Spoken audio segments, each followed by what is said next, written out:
আসসালামু আলাইকুম প্রিয় দর্শক, আপনারা দেখছেন দীপুদাবাস। সবাইকে শুভেচ্ছা জানিয়ে শুরু করছি আজকে সংবাদ ভিত্তিক আলোচনা। আজকে আমরা কথা বলবো ল্যাটিন আমেরিকার দেশ ভেনেজুয়েলার প্রেসিডেন্ট নিকোলাস মাদুরোকে নিয়ে। সাবেক প্রেসিডেন্টই বলতে হবে। নিকোলাস মাদুরো ভেনেজুয়েলার দীর্ঘদিনের প্রেসিডেন্ট ছিলেন এবং আমেরিকা ডোনাল্ড ট্রাম্পের নির্দেশে তাকে তুলে নিয়ে গেছে এবং কিডন্যাপ করে নিয়ে গেছে, তার ওয়াইফকেও। এখন এই বিষয়টা নিয়ে আমরা আসলে কথা বলবো। আসলে আপনারা বন্ধুরা জানেন যে দিনকে দিন সারা পৃথিবীতে যেভাবেতে আপনার বিভিন্ন দেশ অস্ত্রের উপর যেভাবেতে ঝুঁকতেছে, মানে বিভিন্ন ধরনের মিসাইল, বিভিন্ন ধরনের অস্ত্র, বিভিন্ন ধরনের যুদ্ধবিমান তৈরি করতেছে, সেক্ষেত্রে ভেনেজুয়েলা আমেরিকা থেকে অনেক পিছিয়ে ছিল। কিন্তু পৃথিবীর কোনো দেশে কি আপনারা জানেন যে এরকম হয়েছে যে আমেরিকা 1945 সাল দ্বিতীয় বিশ্বযুদ্ধের পরে যে কয়টা দেশে হামলা করেছে, এখন পর্যন্ত কি এমন কোনো দেশে হয়েছে যে দীর্ঘদিন যুদ্ধ না করার পরে কোনো দেশের কোনো প্রেসিডেন্টকে আধা ঘন্টার ভিতর এবং তার ওয়াইফকে কিডন্যাপ করে নিয়ে যায় অন্য কোনো দেশ? এরকম হয়নি, এই প্রথম হলো। তার অর্থ বুঝতে হবে যে ভেনেজুয়েলার ভিতরেও মীর জাফর ছিল।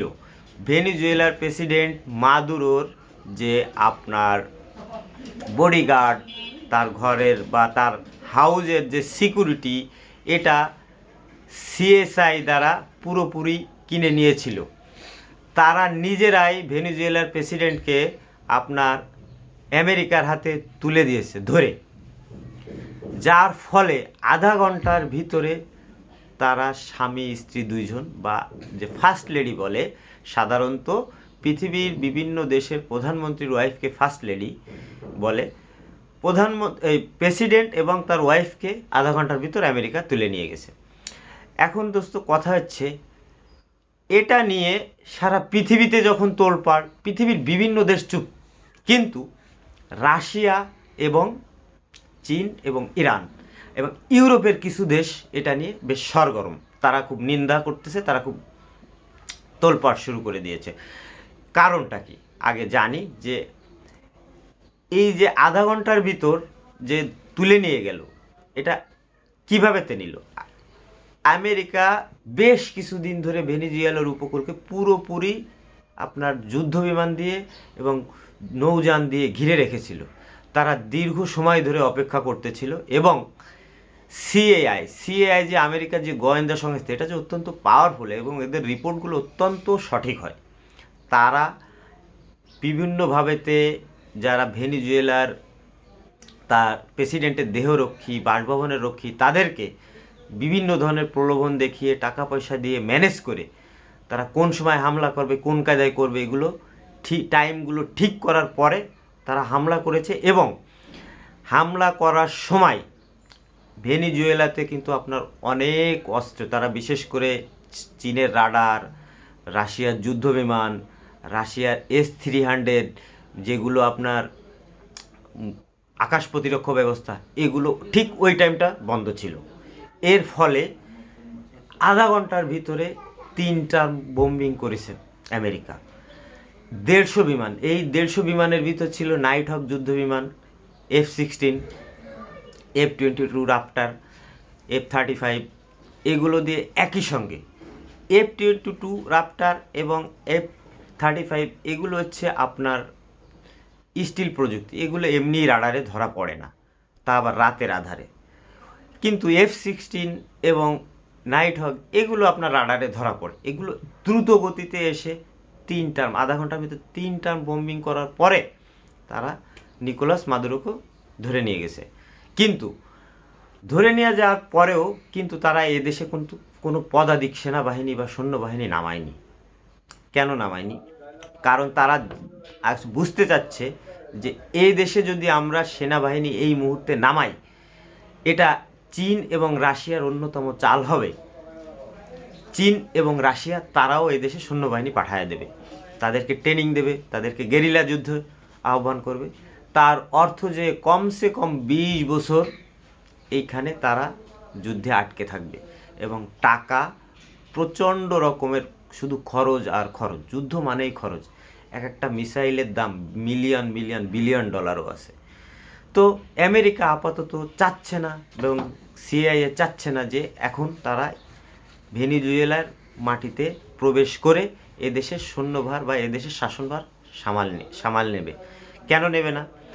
কারণ আবার আরও একটা সমস্যা আছে। সমস্যাটা হচ্ছে রাশিয়া তাদের SU-35 যুদ্ধবিমান প্রযুক্তি এবং তাদের S-300, তাদের অন্য অন্য যে সরঞ্জামাদিগুলো ভেনিজুয়েলাতে আছে, এইগুলো তাদের রক্ষা করার জন্য রাশিয়া অটোমেটিক্যালি তাদের সৈন্য পাঠানো লাগবে। কারণ এদের যে প্রযুক্তি আমেরিকার হাতে যাতে যেতে না পারে। চীনেরও আপনার অত্যাধুনিক রাডার সিস্টেম আছে, যুদ্ধ যন্ত্র অংশ আছে, তাছাড়া এবং অনেক অস্ত্র আছে যেগুলো চীনও চাইবে না তাদের প্রযুক্তিগুলো আমেরিকার হাতে পড়ে যাক। যার ফলে চীন এবং রাশিয়া এখানে তাদের সৈন্যবাহিনী পাঠাতে বাধ্য। এই কারণে আমেরিকা শুধু মাদুরোকে এবং তার ওয়াইফকে তুলে নিয়ে গেছে। যদিও সারা পৃথিবীতে এটা নিয়ে নিন্দার ঝড় এবং বিশেষ করে রাশিয়া এবং চীন প্রচণ্ড রকমের নিন্দা করেছে এবং হুমকিও দিয়েছে। আসলে এই মুহূর্তে আমেরিকার যে অর্থনৈতিক অবস্থা 2002-3 সালে যেমন ছিল, যে একসাথে তারা সারা পৃথিবীতে 8টা বিশ্বযুদ্ধ পরিচালনা করতে পারত, কিন্তু আমেরিকা এই মুহূর্তে 8টা বিশ্বযুদ্ধ কেন, একটা বিশ্বযুদ্ধ পরিচালনার মতো করার মতো সক্ষমতা তাদের নাই। কারণ চীনের অর্থনৈতিক অবস্থা অনেক অনেক উপরে। চীনের সাথে তারা এই মুহূর্তে চীনের যে টেকনোলজি, এই টেকনোলজির সাথে তারা যুদ্ধ করতে সহজে পারবে না বলে তারা শুধু নিকোলাস মাদুরোকে ধরে নিয়ে গেছে এবং তার ওয়াইফকে ধরে নিয়ে গেছে। যদিও এটা আন্তর্জাতিক আইনের লঙ্ঘন, জাতিসংঘের আইনের লঙ্ঘন, তারপরেও তারা এটা করছে। আসলে জোর আছে বলেই করছে এবং তাদের দেশে বিচার করছে। এটা নিয়ে যদিও পৃথিবীর বিভিন্ন দেশ তার পরবর্তী পদক্ষেপ অনুসারে তারা ইরানকে হুমকি দিয়েছে এবং ভারতকেও এবং কিছুটা হুমকি দিয়েছে। ইরানকে কেন হুমকি দিয়েছে শোনেন। ইরানের পরবর্তীতে যে ইরানের যে বর্তমান যে রাজনৈতিক অবস্থা, এটা দিনকে দিন তাদের অস্ত্রের ভাণ্ডারে দিনকে দিন মিসাইল, বিমান, বিভিন্ন কিছু যুক্ত হতে যাচ্ছে। মধ্যপ্রাচ্যে একমাত্র দেশ ইরান যে আমেরিকার সাথে টক্কর দিতে পারে, ইউরোপের সাথে টক্কর দিতে পারে, আর ইসরায়েলের সাথে টক্কর দিতে পারে। তো আমেরিকা চাচ্ছে যে এর পরবর্তী টার্গেট হিসেবে ইরানকে তারা ধরবে বা ইরানের সঙ্গে যুদ্ধ করবে। কিন্তু আমেরিকা এই কাজগুলো কেমনে করে, এগুলো করার সিস্টেমটা কি? আমেরিকা সিআইএ বিভিন্ন দেশের আপনার দুর্বল পয়েন্টগুলো তারা আগে জোগাড় করে। কোন কোন দেশে তাদের গরিব মানুষদেরকে তারা করে, তারা এমন এমন কিছু লোককে তারা টার্গেট করে, তাদেরকে টাকা পয়সা দিলে তারা তাদের দেশের বিরুদ্ধে কাজ করবে। বন্ধুরা, আপনারা জানেন কিছুদিন ধরে আপনার ইরানে ব্যাপক বিক্ষোভ চলছে, ব্যাপক বিক্ষোভ। এই বিক্ষোভ ইরান সরকার ইচ্ছাকৃতভাবেতে তারা বাড়তে দিছে আস্তে আস্তে আস্তে, একদিন দুই দিন, বিভিন্ন শহরে। কেন বাড়তে দিছে তাই শোনেন। ইরান তাদের এটা একটা তাদের একটা কৌশল। তারা চাচ্ছে যে মোসাদ এবং সিআইএর যত এজেন্ট আছে এগুলো রাস্তায় বের হয়ে আসুক।